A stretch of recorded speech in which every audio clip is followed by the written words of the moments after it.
안녕하세요, 블랙스완입니다. 최근 급등을 하던 이 삼성전자의 주가가 요 며칠 조정을 받고 있죠. 어떻게 분할 매수 좀 하셨나요? 사실 빨간불이 들어오면서 상승세를 보이면 금방이라도 날아가 버릴까봐 추격 매수를 하게 되는데, 이 파란불이 들어오면서 하락이나 조정을 받을 때는 선뜻 매수하기가 꺼려집니다.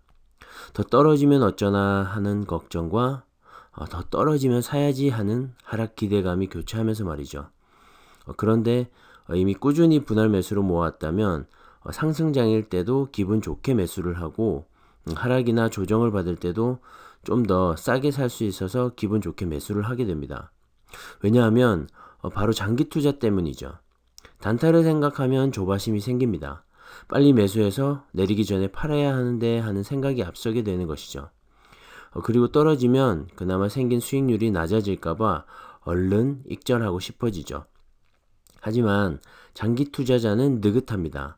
어차피 오늘 내일 팔 거도 아니고 5년, 10년, 길게는 2, 30년까지도 가져갈 거니까요. 그저 여윳돈이 생길 때마다 적금을 붓듯 모아가는 겁니다. 이런 마인드가 확실히 마음의 여유를 가져다 주죠. 주식하면 망한다고들 많이 말을 하는데요. 사실 저도 단타나 급등장을 쫓아다니다가 손해도 많이 봤었습니다. 하지만 삼성전자와 같은 우량주에 장기 투자를 하게 되면 얘기는 달라지는 거죠. 이런 투자야말로 말 그대로 투자입니다. 자, 아무튼 서론이 길었는데요. 제 얘기는 참고만 하시고요. 자, 오늘은 삼성전자의 비전에 대해서 말을 해볼까 합니다. 왜 삼성전자가 최근 급등을 했고 앞으로 더 잘 갈 수밖에 없는지 총정리 개념으로 말씀을 드려볼까 하는데요. 첫 번째는 내년부터 시작될 반도체 슈퍼사이클, 두 번째는 비메모리 반도체와 파운드리, 그리고 세 번째는 5G 네트워크 사업, 네 번째는 이미지 센서, 다섯 번째는 배당금 관련이고요. 여섯 번째는 자동차 전장 사업, 그리고 마지막 일곱 번째는 주가의 흐름입니다. 자, 첫 번째로 내년부터 시작될 반도체 슈퍼사이클, 즉 2년 이상의 반도체 가격 상승으로 인한 이 반도체 호황기를 말하죠. 사실 이 반도체 슈퍼사이클은 이미 시작이 됐다는 생각이 드는데요. 최근 디램의 현물 가격과 고정거래 가격이 반등을 시작했죠. 그리고 최근 대만에서 발생한 정전으로 인해서 마이크론의 생산에 일부 차질이 생겼었는데요. 그로 인해 공급에도 문제가 발생하면서 디램 시장 전체 공급량에도 영향을 주었습니다. 그로 인해 수요처에서는 또 다른 공급상의 문제에 대비하기 위해서라도 수요를 더 늘리게 되고 심지어 사재기도 이어지게 되면서 가격 상승을 부추기는 결과를 만들고 있는 거죠. 그렇게 또 며칠 후 역시 대만이죠. 강도 6.2의 지진이 발생해서 세계 1위의 파운드리 업체 TSMC의 생산에도 영향을 주었는데요. 그로 인해서 시스템 반도체에서도 어느 정도 피해가 있을 것으로 보입니다. TSMC에 거의 몰빵하듯 발주를 주고 있던 업체들은 정말 가슴을 쓸어내렸을 것 같은데요. 대안은 바로 삼성전자죠. 이렇게 대만 이슈로 인해서 수요처들의 생각도 좀 바뀌었을 것 같은데요. 공급처의 다변화입니다. 어쨌든 7나노 이하의 초미세 공정으로 생산할 수 있는 업체, 현재는 TSMC와 삼성전자 단 두 곳뿐이죠. 공급처를 TSMC와 삼성전자 이 두 곳으로 양분해서 가져가야겠다는 생각, 제가 오너라면 분명히 할 것 같은데요. 물론 기술적으로나 품질적으로 문제가 없다는 전제 조건에서 말이죠. 자, 그리고 미국의 중국 반도체 제재로 인한 화웨이가 타격을 크게 입었죠. 반도체 생산에도 차질이 생겼고 반도체를 구하기도 힘들어졌는데요. 그로 인해서 휴대폰 매출도 감소하고 현재 굉장히 어려운 상황입니다. 하지만 그로 인해 삼성전자가 반사이익을 보고 있는데요. 인도 시장 스마트폰 판매 1위를 비롯해서 전 세계 판매 1위 등 점유율을 크게 늘려가고 있는 상황이죠. 그리고 오포, 비보, 샤오미 등 중국 내 다른 스마트폰 제조사에서도 삼성전자의 이 반도체 구입률이 점점 높아지고 있기도 하고요. 자, 이렇게 전반적으로 반도체의 수요는 늘어가고 있는 상황인데 그에 따라서 가격 역시 상승하는 추세입니다. 반도체 슈퍼사이클 이미 시작된 것 같지 않나요? 자, 그리고 두 번째는 삼성전자의 야심찬 새로운 사업이죠. 바로 파운드리와 비메모리 반도체입니다. 사실 파운드리는 삼성 자체 소화 물량으로는 생산을 해왔었는데요. 최근 2030년까지 133조 원을 들여서 파운드리 세계 1위를 목표로 하고 있는데 아직 1위인 TSMC와의 점유율 차이가 많이 납니다. 하지만 못할 것도 없어 보이죠. 특히나 5나노 이하 공정에서는 TSMC와 진검 승부를 겨뤄볼 만하고요. 2022년에 양산될 3나노에서는 두 업체 간 달라진 생산 방식으로 과연 삼성전자가 한 단계 더 도약할 수 있을지 기대도 됩니다. 최근 미국 오스틴의 파운드리 공장 증설과 국내에서도 평택에 내년도 2공장 가동이 예정되어 있죠. 그리고 현재 3공장도 열심히 짓고 있는 중이고요. 앞으로 늘어나게 될 수요에 맞춰서 이 설비 투자가 한창인데요. 내년과 2022년이 더 기대되는 이유입니다. 게다가 현재 7나노 이하 극자외선 초미세 공정에서는 기술력 차이로 인해 이 삼성전자와 TSMC 단 두 곳에서만 생산이 가능하죠. 여기서 삼성전자가 초격차 기술을 보여준다면 파운드리 세계 1위 자리가 그리 멀지는 않다는 생각이 듭니다. 자, 그리고 세 번째는 5G 네트워크 사업입니다. 사실 삼성전자가 이 5G 네트워크 장비 관련해서 사업을 펼치고 있다는 사실을 잘 모르시는 분들도 많던데요. 이 5G 네트워크 사업 역시 삼성전자의 호재 중 하나입니다. 지난 2019년 기준으로 5G 통신 장비 점유율 1위는 화웨이입니다. 하지만 미국의 제재로 인해서 반도체뿐만 아니라 5G 장비까지도 영향을 받고 있는데요. 최근 화웨이의 물량이 삼성전자 등 다른 업체로 옮겨가고 있기 때문입니다. 그리고 지난 9월이었죠. 미국 최대 이통사인 버라이즌과 8조 원 규모에 달하는 이 5G 통신 장비 공급 계약을 체결을 했었죠.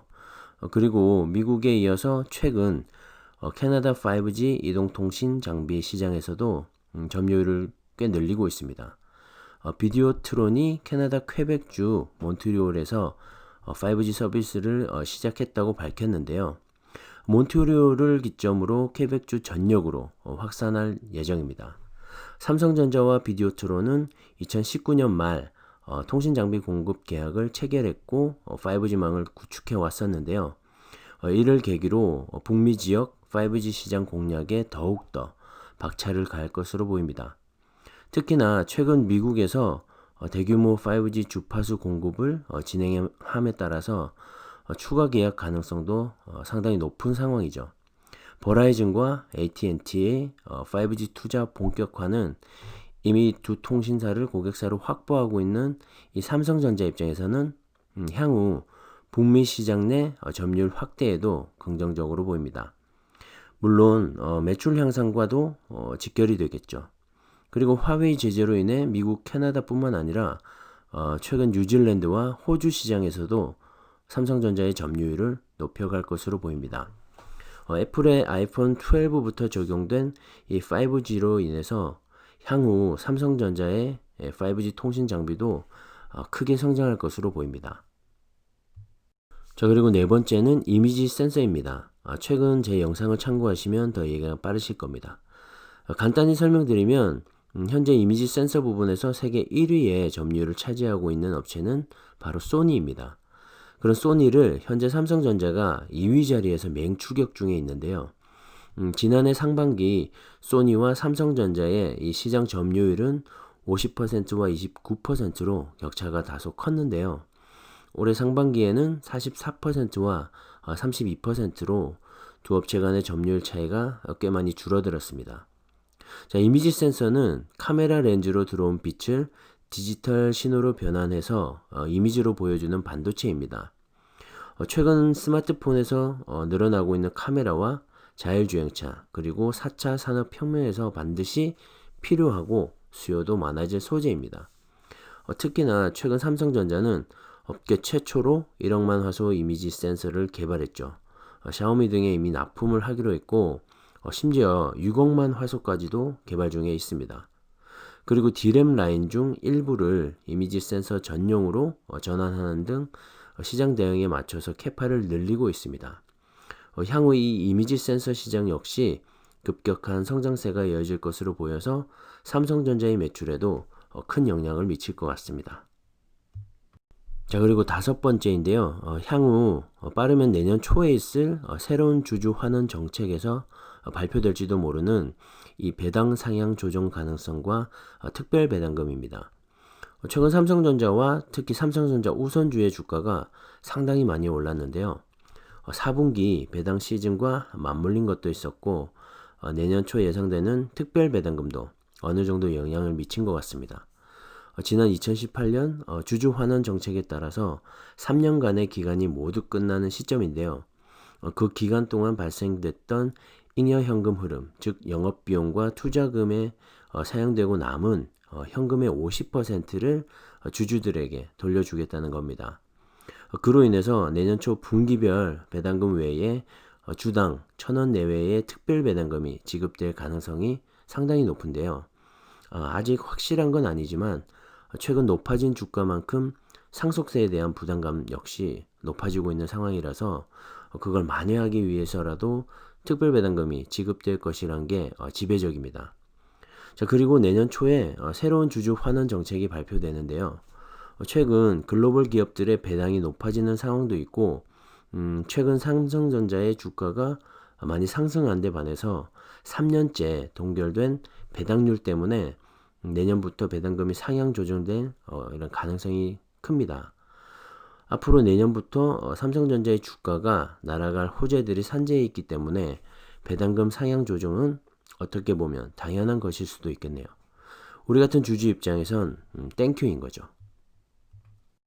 자, 여섯 번째는 하만 인수로 인한 자동차 전장 사업에서의 기대감입니다. 지난 2016년이었죠. 그때 당시 최대 규모였던 9조 4천억 원의 미국의 오디오 전장 기업인 하만을 인수했습니다. 하만 인수로 삼성전자는 미래 사업 중 하나인 자동차 전장 사업을 보다 빠르고 폭넓게 넓힐 수 있는 계기를 마련했는데요.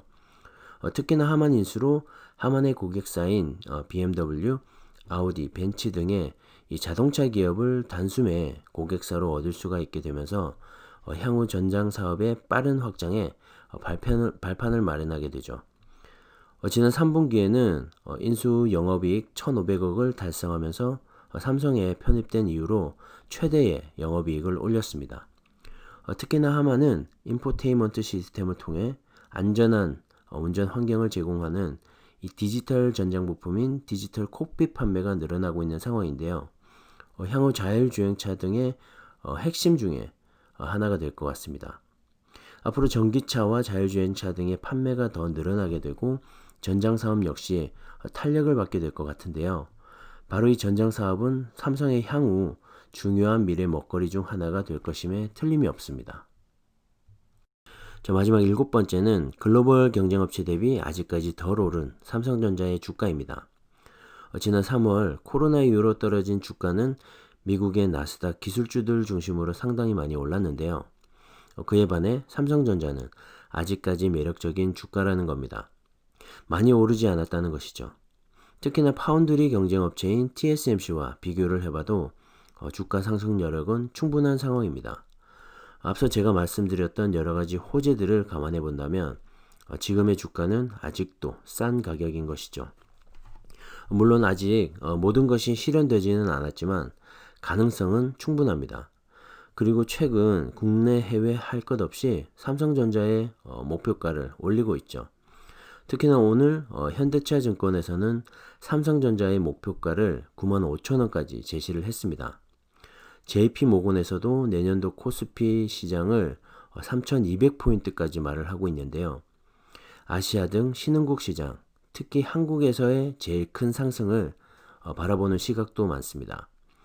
그리고 성큼 다가온 4차 산업혁명, 이 모든 것이 삼성전자의 미래를 밝게 해주고 있습니다. 우리는 그냥 꾸준히 흔들림 없이 한 주 한 주 모아가면서 행복한 노후를 차근차근 준비해 나가면 될 것 같습니다. 투자는 함께 하는 것이죠. 그 기업과 모든 걸 함께 나누는 것입니다. 앞으로도 저는 두 눈 부릅뜨고 삼성의 행보를 지켜볼 텐데요. 제 기대치와 여러분의 기대치 모두를 채워주었으면 하는 바람입니다. 자, 오늘은 삼성전자가 지금 잘 나가고 있는 이유 몇 가지를 살펴봤는데요. 앞으로도 잘 나가야 할 이유기도 합니다. 자, 여러분께 도움이 되었으면 하고요. 오늘은 여기까지 하겠습니다. 감사합니다.